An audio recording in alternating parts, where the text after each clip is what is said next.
I'm Jonathan, and everyone comes to these events with very different knowledge about Palestine, the history, and what's going on right now. So just so we are all on the same page, I'd like to start with a very brief historic overview of the conflict. Now, I'll have to do about 100 years in less than 10 minutes, so please bear with me if it's not the most in-depth and inclusive overview you've ever heard. As part of the eruption of nationalism in Europe of the mid and late 19th century,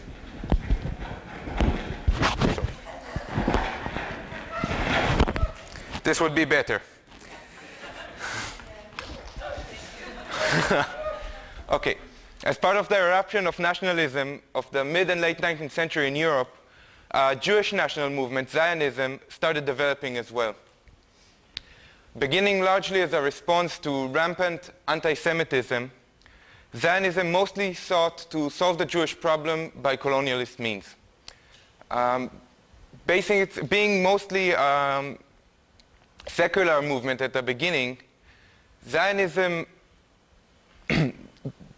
based itself largely on religious traditions linking the Jewish people with the land of Israel. The land of Israel is a biblical term.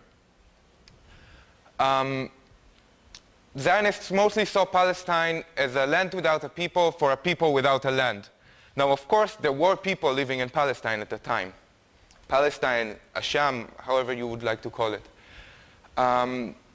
These views of ignoring the original population of a region, considering it as insignificant or even subhumans at times, originate directly from the ideologies and views of European colonialism.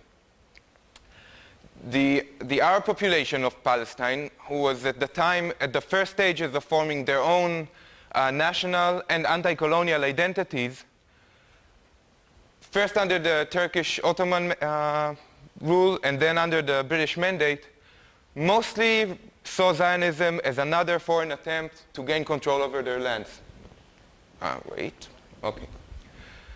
Mostly saw Zionism as another foreign attempt to gain control over their lands. Over the years, many plans have been devised to try and solve the national conflict over Palestine until in 1947, the UN General Assembly gathered two years after the end of the Second World War, and with the Holocaust still very fresh in everyone's memory, the Holocaust and its atrocities. And the UN votes on the partition of Palestine into two states, one Arab and one Jewish. The population of the Jewish population of Palestine at the time was only 600,000 people, about 37% of the population. But still, according to the plan, the Jewish settlement was to control 53% of the land.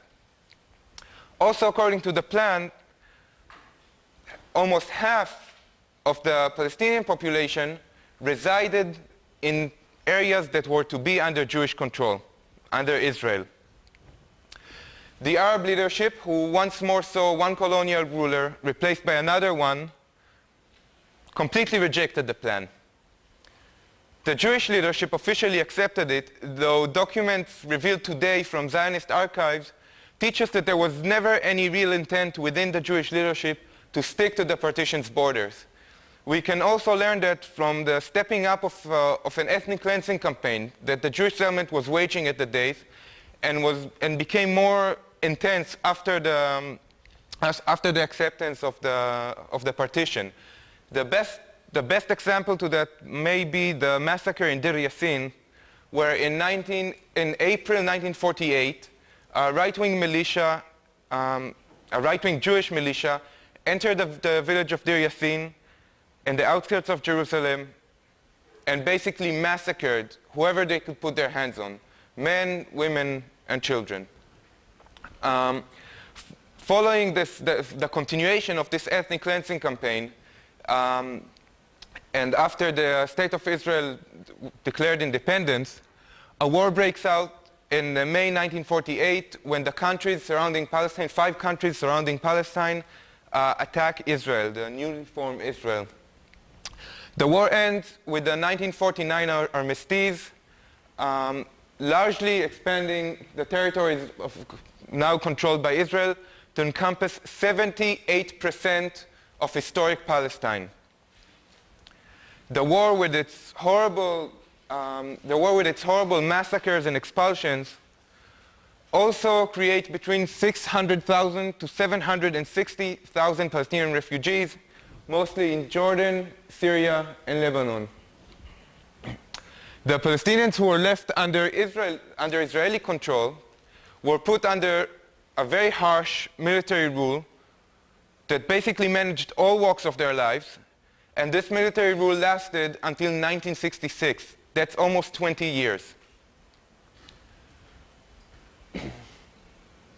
In June 1967, Israel attacks its surrounding countries with what it will say is a preemptive assault. The war ends 6 days after, with Israel occupying the Golan Heights from Syria, the Gaza Strip and the Sinai from Egypt, and the West Bank and East Jerusalem from Jordan. Now, the Golan Heights and East Jerusalem were officially annexed to Israel. The residents of the Golan Heights were given full citizenship. They were given a blue ID. Every Israeli carries an ID, and it's blue. The residents of the Golan were given a blue ID and a full citizenship. Officially, they were equal citizens. The residents of annexed East Jerusalem were also given a similar blue ID, but they were not granted citizenship. They were given permanent residency. Permanent residency basically entitled them to almost all civil rights. They could get unemployment money, social security, welfare, etc., etc. But they couldn't vote, and their residency could be revoked at Israeli discretion. For instance, if they traveled abroad for too long. The residents of the Gaza Strip and of the West Bank proper were put under a very harsh military rule. Again, only a year after the military rule on Israeli Palestinians was lifted,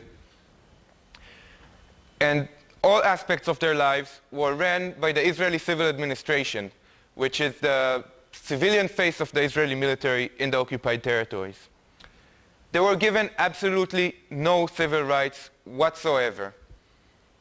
They were given not a blue ID, but an orange one, making them very visually distinguishable from the other civilians under Israeli control. Basically, they were subjects. Israel claimed to be the only democracy in the Middle East. But over 3.3 million people are subjects under its control. They cannot vote, and they cannot affect the political process in any way at all. Now, this division into three levels of civilians basically created three classes: full citizens, permanent residents, and orange ID holders, the residents of the West Bank and Gaza, subjects without any rights. From the 70s on, Israel starts a policy of, in contradiction to international law, moving its civilian population into the occupied territories and forming Jewish-only settlements. Now, this is in complete contradiction to international law, I repeat, and the first settlement was already established in 1967, but this was not yet the beginning of a policy. A policy including financial aid from the state, etc., only starts in the 70s. In December 1987, a popular outbreak of resistance was sparked when a military truck rammed a civilian car at the Jabalia refugee camp in Gaza, killing several people. When the riots continued and spread to the West Bank, it was very quickly named the Intifada, uprising in Arabic. 6 years of the Intifada led to the beginning of the so-called peace process in 1993 with the signing of the Oslo Accords. Now, while most Israelis and many Palestinians believed that the occupation will now be put to an end and that a new relationship begins, reality on the ground was very different. Following Oslo, the occupied territories were divided into three main areas. Area A being complete Palestinian responsibility, Area B being Palestinian civil responsibility and Israeli security control, and Area C, which is marked in blue in this map. The Palestinian partially controlled areas are marked in shades of yellow. Area C, complete Israeli control, as if nothing had changed. That was the biggest section of land. Now, this division into areas, into different areas, created islands of fake sovereignty. They allowed no real sovereignty for the Palestinians. They created cantons of territorial incontinuity. In addition, a set of restrictions on movement was being formed for the first time. Generally, before Oslo, Palestinians could work and enter Israel. Following Oslo, all Palestinians that wanted to work or even visit in Israel had to acquire a special permit from the Israeli military. Slowly, a regime of permits for internal movement within the occupied territories was also being formed. Roadblocks and permanent roadblocks and checkpoints were being erected for the first time to monitor and control Palestinian civilian movement. A system of apartheid roads was being built for the first time, Jewish-only apartheid roads. And apart from being another restriction on movement, Palestinians simply were not allowed to drive on them, or were only partially allowed, or restrictions were set.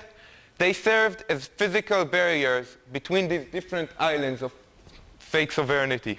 The construction of settlements not only did not stop, it actually expanded. In the years between Oslo and the beginning of the Second Intifada, the number of settlers in the West Bank doubled. This means that in 7 years of supposed peace, or supposed peacemaking, the same number of settlers arrived in the occupied territories as in the 26 before them. So throughout the times, the mainstream political map in Israel failed in generating a view that isn't based on colonial perceptions and an attempt to maintain control and supremacy over Palestinian civil society.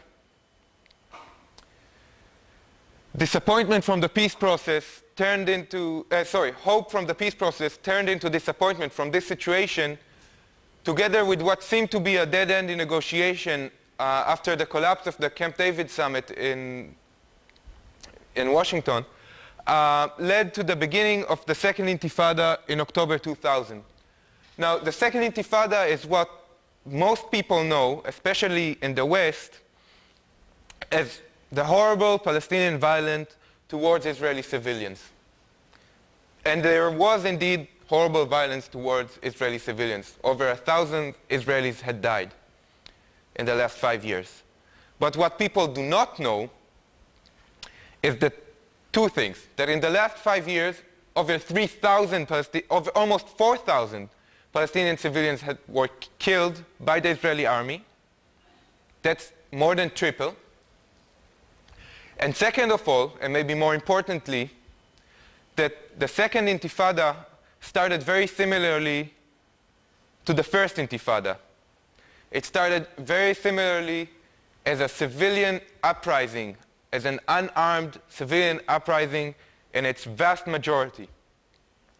And the Barak government was hell-bent on crushing the one thing that it feared most, that was a repeating of the First Intifada, another civilian uprising. In the first few days of October 2000, in the first few days of the Second Intifada, over 1 million Israeli bullets were shot towards Palestinian civilians, toward demonstrators. 1,300,000 bullets. 136 Palestinian civilians were killed before the first Israeli was killed, before the first Israeli civilian was killed. With the number of dead rising very quickly, the popular aspects of resistance were pushed to the background, and the Intifada took a militaristic turn. Now, Barak's government had to know, and I say it as an Israeli, that suffers from, not as much as the Palestinian, but that suffers from the conflict and the violence that it brings. Barak's government had to know that if they suppress the popular resistance, the civilian resistance, the unarmed resistance, something else will come. Because no one could expect that people would just go back to their homes. And the government now had its excuse to step up policies of collective punishment and pressure on the civil communities. Segregation slowly became the one most prominent concept in maintaining apartheid, in maintaining control over Palestinian civil society. And the most vulgar embodiment of this concept started surfacing in the shape of popular Israeli demands to simply seal Palestinians off physically by a wall. And indeed, in July 2002, Israel starts the construction of its apartheid barrier. And to the world and to the Israeli public opinion, this most blatant example of segregation was very effectively marketed, falsely and effectively marketed, as a means towards self-defense and as a security measure.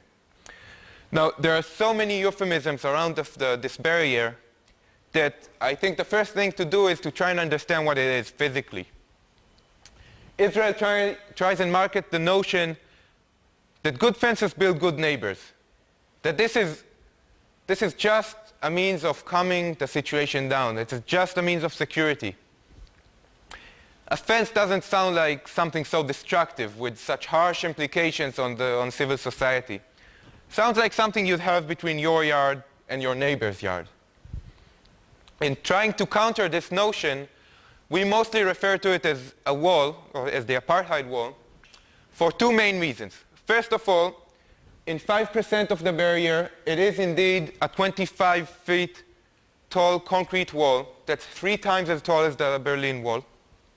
And these are the most densely populated regions, mainly the big cities and villages. But more importantly, I believe that the term wall signifies the purposes, the intentions behind building this barrier.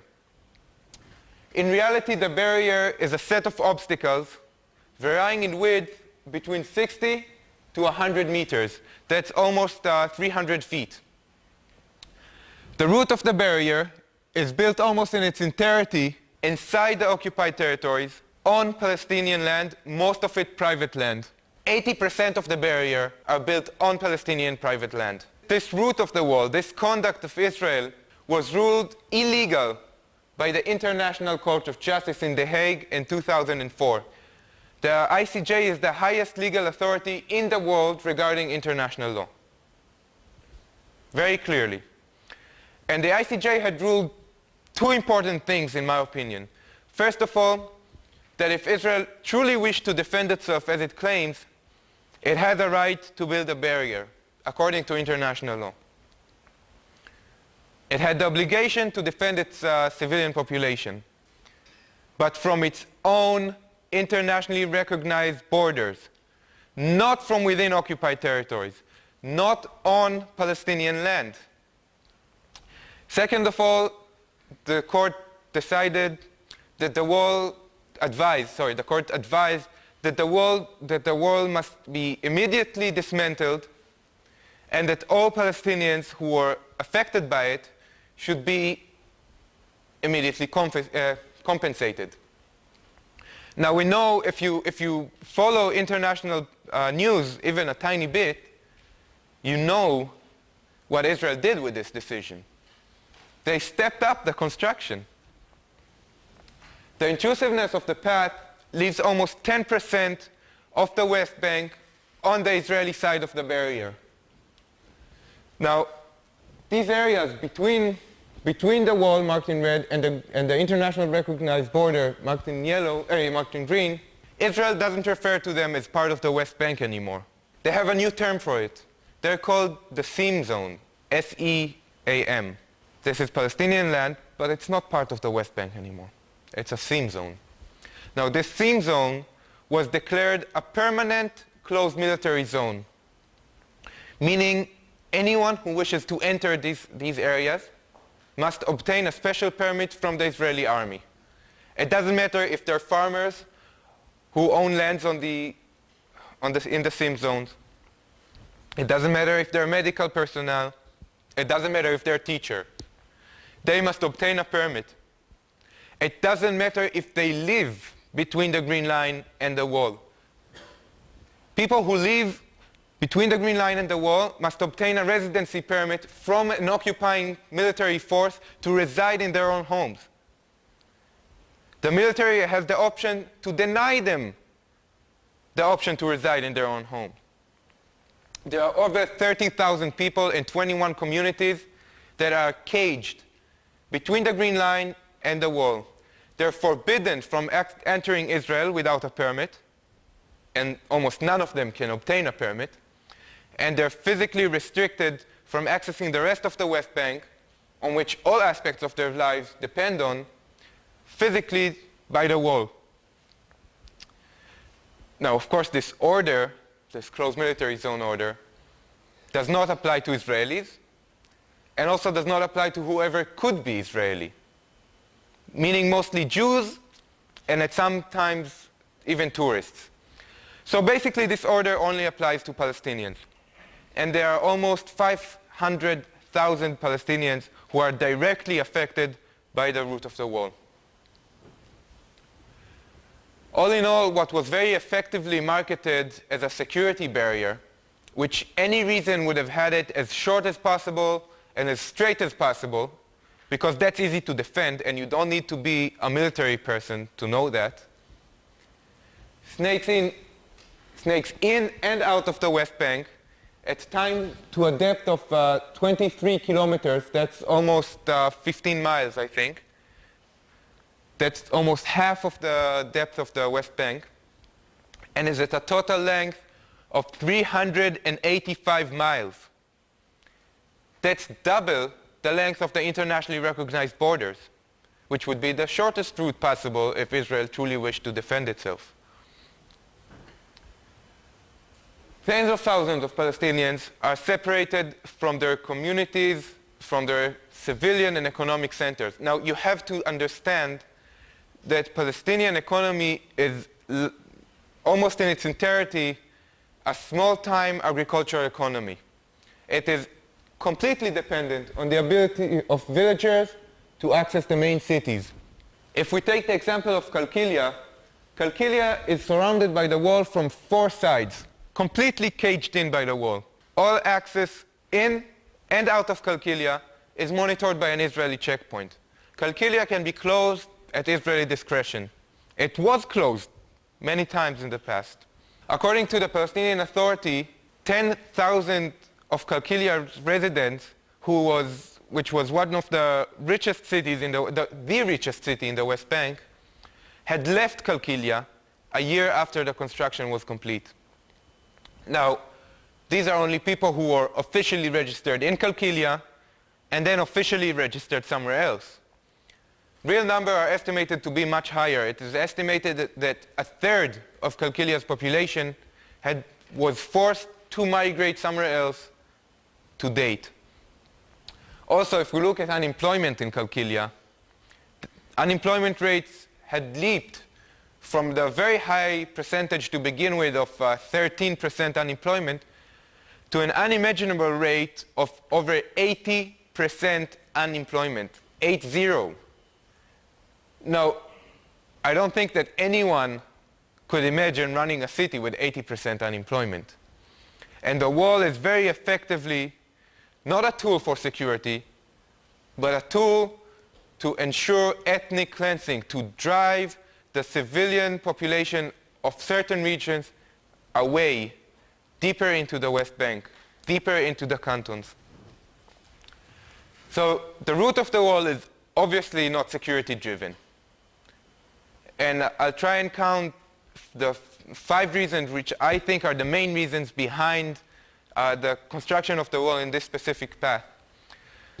The first reason is the attempt to avoid the recognition of the 1967 armistice line, the internationally recognized borders. By doing so, Israel evades its responsibility from being an occupier, according to international law, and it sets the ground for unilateral decisions on any future settlement of this conflict. Another important effort is to continue the process that started with Oslo, the process of cantonizing, of fragmentizing the West Bank.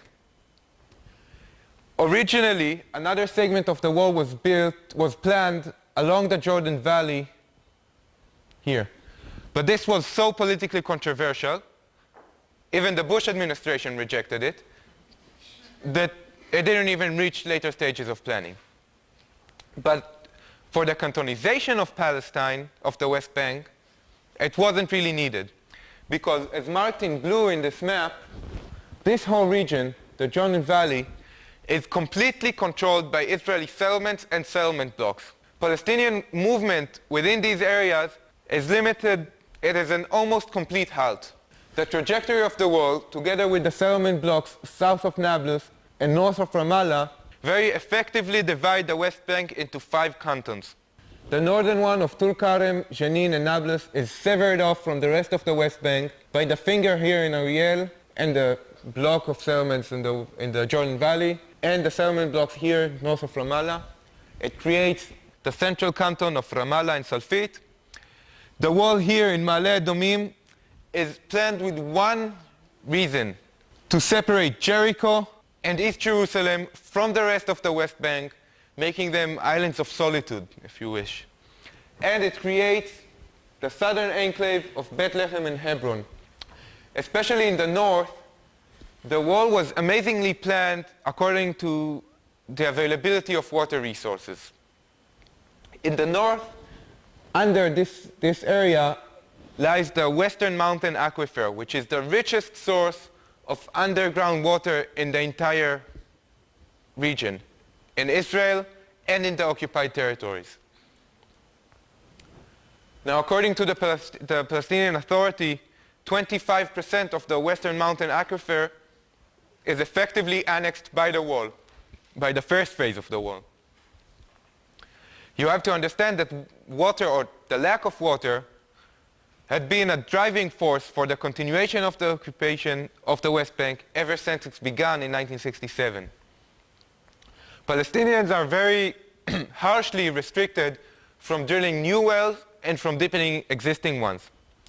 And this worsens an existing situation where Palestinians are forced to buy water from the Israelis, water that is extracted from the West Bank, sometimes from wells that their families have been using for generations. Also, in areas where seemingly there isn't any reason to do so, the trajectory of the wall is planned as close as possible to the built-up areas of the villages, leaving them with as little as possible agricultural land, and limiting the expansion of the built-up areas as much as possible, especially towards Israel. The last reason, and maybe one of the most important ones, is to perpetuate the settlement project, the illegal settlement project in the West Bank, to include as many settlements, and most importantly, most settlers on the Israeli side of the wall.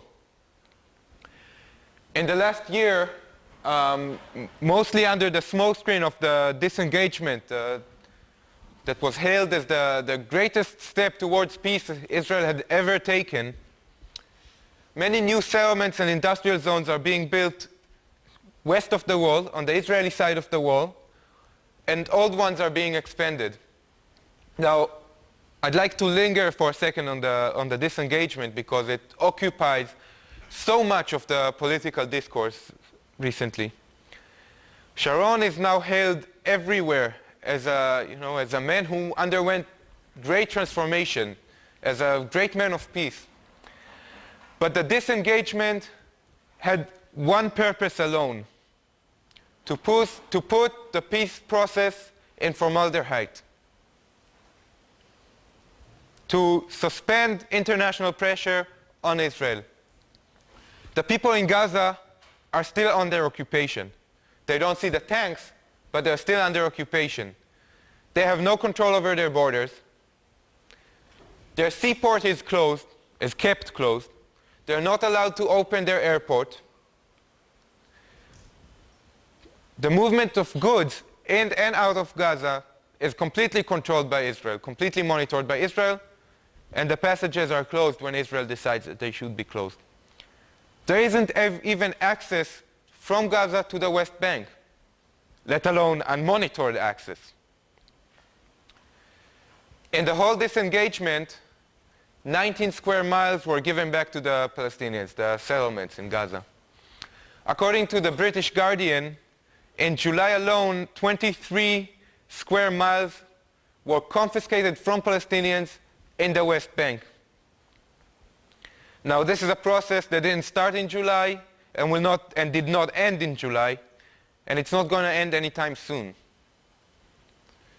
Again, in the whole disengagement, 19 square miles were given back, and in 1 month alone, 23 square miles were taken. And this is the great step toward peace. In many areas, the route of the wall is planned according to settlement future, according to outline plans, or even unapproved outline plans.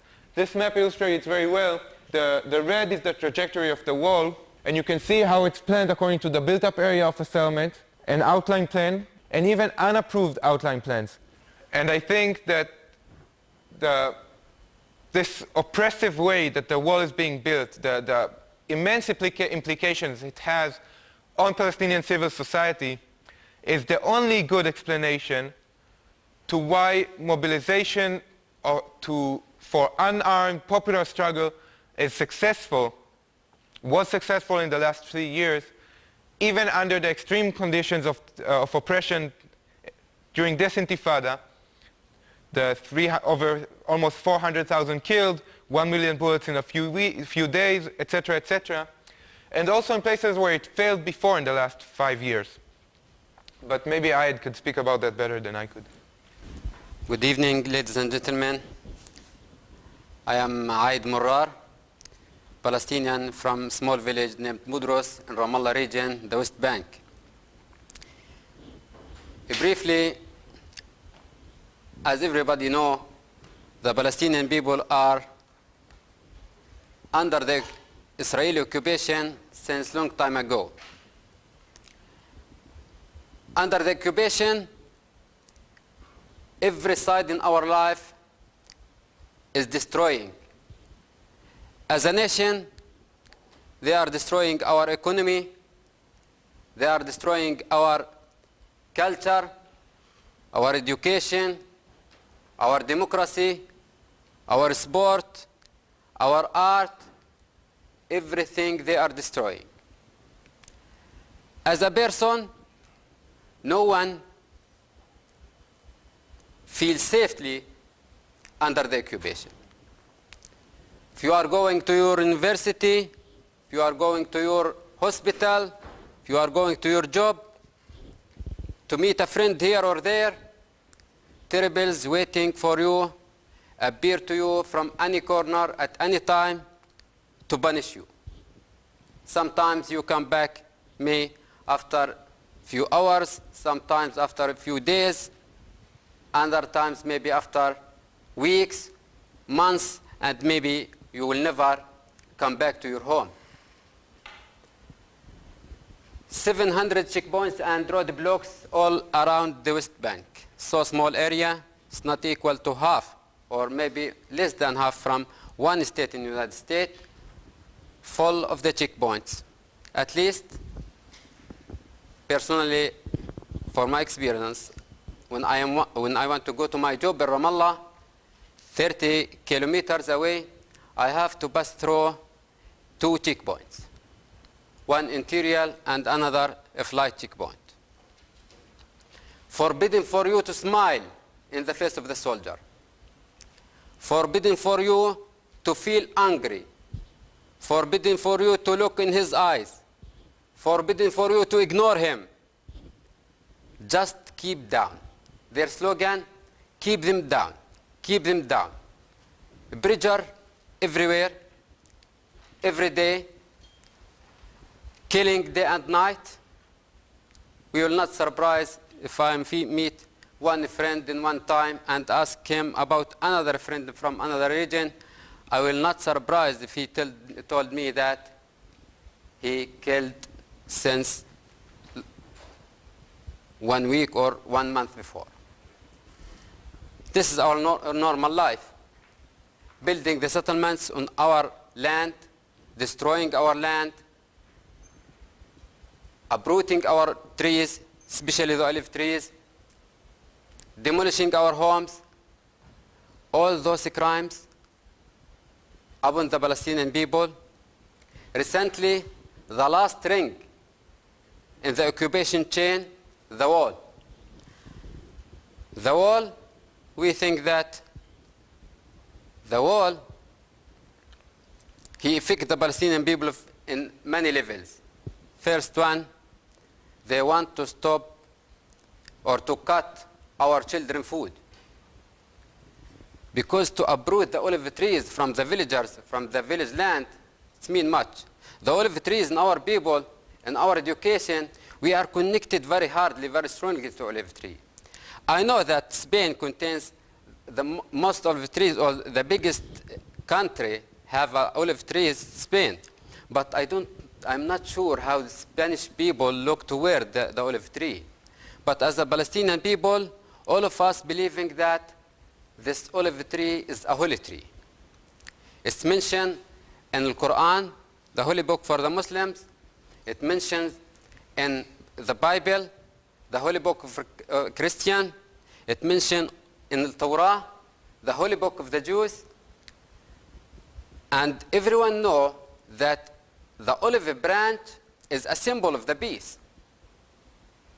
Our people learn us that you will not be rich from the olive tree, but you will never be hungry with the olive tree. And they learn us also that anyone who uprooting any olive tree, it will damn him 20 times. The olive trees can live long time. The oldest olive tree in Palestine is about 5,000 years old in Jalil, in the north of Palestine. Most of our olive trees, hundreds years old. Some of them, or many of them, 1,000 years old. Beside my village, there is a church in Latron area. Before the church, there were many olive trees. The Christian told that the Jesus, peace upon him, was playing under those olive trees. The Palestinian people named them Roman, from Roman period, 2,000 years old. And they have names like a woman. You can imagine that that woman, 1,000 or 2,000 years old, sitting or waiting in that grove or in that mountain. Many stories around it from our parents, our grandparents. One strange one, without any connection with our culture, with our benefit, in one crazy moment to uproot it. If you see your child crying, you will find some way to relax him. You will feel sorry, really. But what about the child when he sees his parents, his father crying? We really saw our fathers and our mothers crying when they were uprooting our olive trees. Sharon told that he wanted to build the wall because of the security. I don't know if as a good leader, if he wants to bring a security for his people, he has to reduce the enemies, his enemies, or to increase them by these crimes. I think that Sharon, at 1953, when he was a leader of a military unit 101, when he entered to our neighbor village, Kibbia, 2 kilometers from Budros, he killed in that night 76 Palestinian people with cold blood. He aimed in that time to push us away from our land. Now he is a prime minister, not because he feels sorry about his massacres, but because he wants to be strong, to fulfill his main strategy, land without people for people without land, to isolate us from the rest of the West Bank. In my area, 9 villages contains 30,000 Palestinian people. 80% from our workers are working outside that area. 850 students are studying in the universities outside this area. No hospitals we have in this area. No connection with the rest of the West Bank, just by a metal gate, closed and open according to the order of the soldier. If he is tired, if he is in the bathroom, if he is drinking coffee, if some problem in Tel Aviv or here or there, the gate will close. So you will not keep life normally in your village by the wall. And they want to kill our dream to build an independent state as the international legitimacy offer for us. No one can imagine how to build a state divided to 5 sections. Every section contains many jails or many ghettos without any connection with another areas. This is the world, and this is our life. What about our alternatives? As the Palestinian people, in this case, in this situation, we have no choices except 2. One of them, to keep crying. We have many reasons to spend our life crying, watching the televisions and crying. But I think that no one respects us if we are keep crying. No one can help us. One time, the Israeli intelligence asked me to come to meet him in a military camp in the West Bank. When I went there, I spent 2 hours under a questionnaire. At the last few minutes, I told him, "Can I ask you the last question, please?" He told me, "Welcome." I told him, "Can you imagine if the Israelis are suffering from the Palestinian occupation, what your personal role will be?" He told me, "May I will struggle." And I told him, "And may you can choose a violence way to struggle." He told me, "I don't know." This is the Israeli intelligence. What about the other people? But we believe that to struggle is not mean to cry. It's not mean to kill. To kill, it's mean to go away fastly from your humanity. And we have to keep killing away from the tools of the bridger, which we have to collect all the tools of the bridger to put upon the occupation in order to leave us. If the killing is struggling, so the car accident is more struggler than the Palestinian people, because they killed from the Israelis more than the Palestinians who killed from the Israelis. And also, may some one Palestinian, by his own effort, by his own decision, can find some way to kill an Israeli, but the occupation by the governmental decision, by a governmental effort, killed tens from Palestinians. We are against killing. They have right, as the Jews and as Israelis, to live peacefully, hopefully, in their land. But also, they aren't to throw flowers upon our people. We have the same right. 1,000 200 Israelis were killed in the last few years, but almost 3,800 Palestinian people are killed. The people all around the world, they didn't woke up just when they heard about suicide bombing here or there, or one Israeli killed here or there. I think that we choose the non-violence way to struggle, not because we are so polite, our most polite people in the world. Because for our benefit as the Palestinian people, we have to keep our face as a victims from the occupation, not a criminal. And also, we need all the people all around the world to be on our side to achieve our freedom as any people in the world.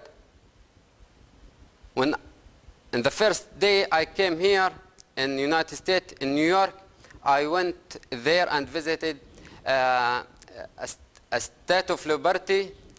I know that the American people were struggling against their occupation. French people were struggling against the occupation.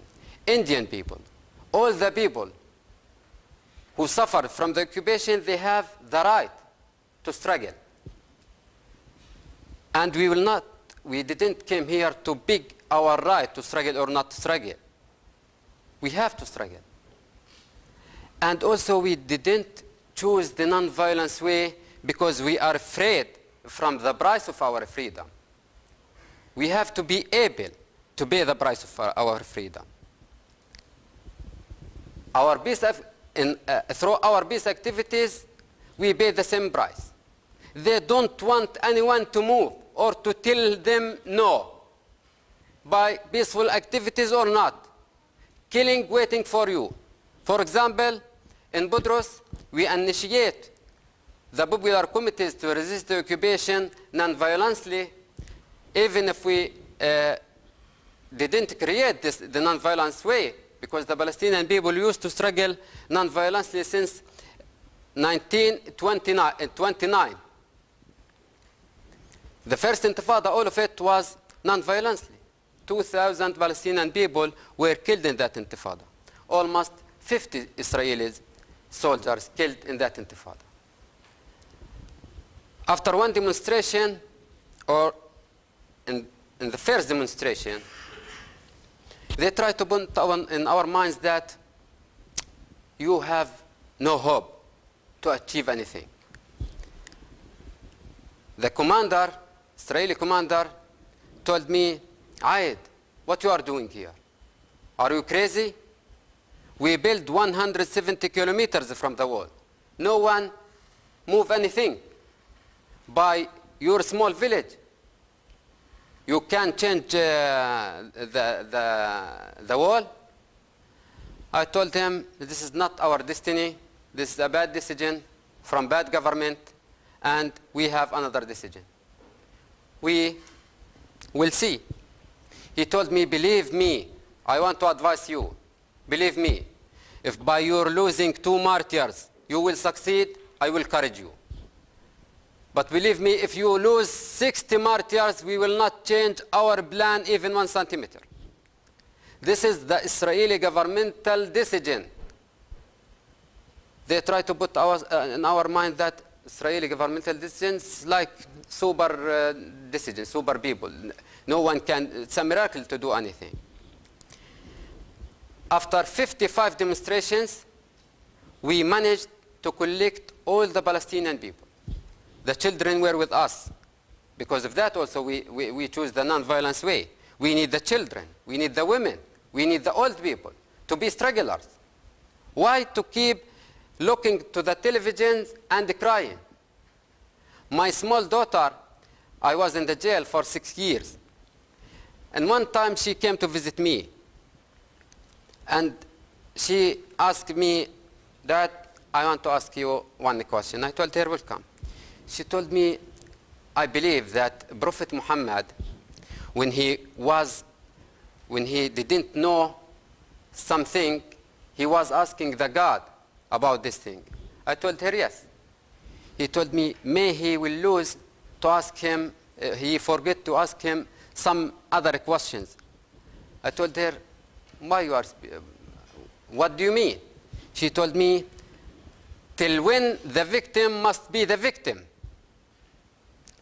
I told her, but the suffering must stop at any time, at one time. She told me, I know, but when? The pressure grow with our children. We don't want them to empty this pressure in a negative way. So we need them to be strugglers, non-violently, bravely, honestly, to achieve their freedom. And no one can offer to them their freedom. Martin Luther King told us, learned us, that the right taken, not given. I don't know if I translate it good or not, but I'm sure that you understand it. Through those demonstrations, they killed one kid, 17 years old. He was hanging his school bag on his shoulder. We feel very sorry and we feel very sad when they killed him. I think that all the people, we managed to collect about 500 Palestinian people from very small village, about 1,200 Palestinian people. I think that you can imagine how to collect half from Seattle to be in one demonstration. But after 3 days condolences, the next demonstration took place, and 300 get injured by rubber bullets. They named it rubber bullets, but it's steel bullets covered by thin cover from the rubber. They named it rubber bullet. From the close distance, it can kill. 300 Palestinian people injured just by rubber bullets. Everyone affected from the tear gas. Everyone affected from the stakes and the beating. 33 Palestinian people just from one village. I speak with you about just Budrus. 33 Palestinian people get arrested 4 months till 8 months. They don't need to put anyone in the jail, just one soldier, to tell the judge that I saw this one or that one throwing a stone upon the soldiers, and it's enough. He is an angel, he couldn't lie, and immediately the judge can put him in the jail for at least 4 months. This is the price of our freedom to us. In the last demonstration, the same commander collected the journalists in that demonstration and told them, now we decide to move the wall close to the green line. It was a first time the wall moved in Palestine without Israeli court. Why? Because in the first day they told us you have 2 weeks to complain to the through the Israeli court. But next day they brought the bulldozers and start uprooting the olive trees and destroying the land. So we feel that nonsense to go to the court. Through those 2 weeks they can destroy everything. Another victory, we achieved it. The first time we saw the Jews struggling with us. The Israelis struggling with us against the occupation. We didn't used to see the Israelis just as a settler or a soldier. Now we saw those people who are against the occupation. We aren't against anyone. We aren't against the Jews. We aren't against the Israelis. We just against the occupation. We have right to live freely, peacefully. They ask us a lot about to build a peace between master to slave. We will refuse this kind of peace. We want peace between human to human. Without freedom, no hope to achieve that peace. We wait for the people who used to come to the White House to beg our right from here or there, but they didn't achieve anything for us. We aren't against them, but we have to depend on our people to keep struggling. Yes, non-violently, bravely, honestly, together with us kind people and nice people. 30 nationalities in the first time we used to see them struggling with us against the occupation.